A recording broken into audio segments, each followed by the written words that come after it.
Саяхаттан алған әсерлеріңіз жағымды болу үшін мұқият дайындалып, сіз жататын елдің мінез-құлқы мен ерекшеліктерін, маңызды тарихи оқиғаларын білсеңіз, өте керемет демалыс болады.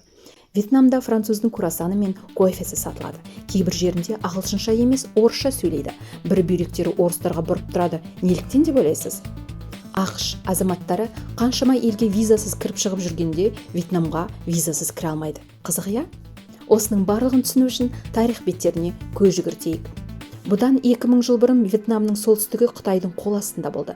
Қытайлар өз тілін, мәдениетін, жазуын тықпалады. Бірақ Вьетнам халқы ешқашан мойынсұнған емес. Ғасырлар бойы көтеріліс жасап, еркіндікке ұмытылумен болды. Біз шағын елміз, бірақ ешкімге тізе бүкпейміз деп ұрандатты. Уақыт өте келе 19 ғасырдың соңында француздар келді. Олар Вьетнамды, Лаос пен Камбоджаны біріктіріп, француз үнді Қытай деп атады. Темір жол салып, кофе мен багет, круассан пісіре бастады. Әртүрлі ғимараттар салды. Алайда вьетнамдықтар олар үшін жай отар ел болды. Халық тағы да көтеріле бастады. 20 ғасыр тарихты күрт өзгертті. Екінші дүниежүзілік соғыс кезінде әлсіреген Францияның орнын енді жапондар келіп басты. Бірақ оларды ұзақ тұрақтай алмады. 1945 жылы Жапония жеңіліп, Вьетнам өз тәуелсіздігін жариялады. Халық коммунистік идеяның төңірегінде бірігіп, нағыз тәуелсіз мемлекет құруды мақсат етті. Осы тұста елдің тағдырын өзгертетін тұлға шықты. Ол Хо Ши Мин еді. Бірақ Францияда оңайлықпен берілгісі келмеді. Бұрынғы отарын қайта иемденгісі келіп, 1946-1954 жылдарға ұласқан бірінші үнді Қытай соғысы басталды. Дien Bien Phu шайқасында француз әскері талқандалып, нәтижесінде Вьетнам жеңіске жетті. Бірақ жеті ағайынды дегенде бұл жеңістер ұзаққа созылмады. Вьетнам жер мен халқын екіге бөліп, солтүстікте Хо Ши Мин бастаған коммунистік үкімет, оңтүстікте ақш қолдаған билік. Осылайша дүниежүзін дүр сілкіндірген Вьетнам соғысы басталды. 20 жылға созылған соғыс елдің астан кестеңін шығарды. Миллиондаған адамдар қаза болды. ақш Вьетнам жеріне орасан көп бомба тастап, химиялық қаруды қолданды. Қаншама орманның жапырақтары бір күнде түсіп қалып, аң-құс жаппай қырылды. Адамның денесіне енген химиялық қару генетикалық кодты бұзып, неше түрлі құбыжық балалар өмірге келе бастады. ақш бұл қаруды соғыста қолданса, кеңес үкіметі химиялық қаруды тәжірибе ретінде Семей жерінде жарған болатын. Ең өкініштісі, тәжірибе бір реттік болмады. ақш халқы өз билігінің Вьетнам жерінде химиялық қару қолданғанын естіп, көтеріліс бұрқ ете қалды.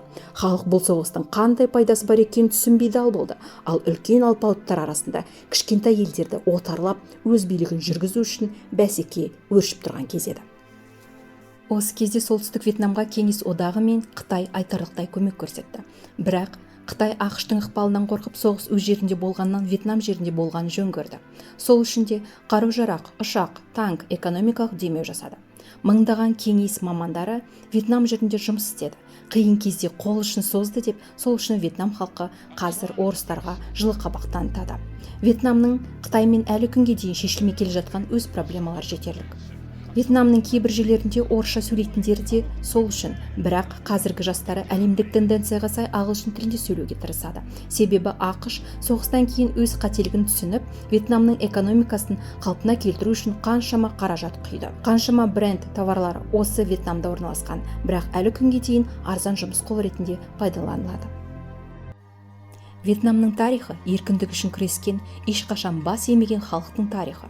Қытай, Франция, Жапония мен ақшты, тіпті Совет одағы да араласты. Тарих бетіне Вьетнам халқы ешкімге тізе бүкпеген ел ретінде қалды. Міне, Вьетнамның қысқаша тарихы осындай. Кіп-кішкентай халық осындай әлемдік алпауыт елдермен соғысып берілмеді. Өз жерін, өз мәдениетін сақтап қалды.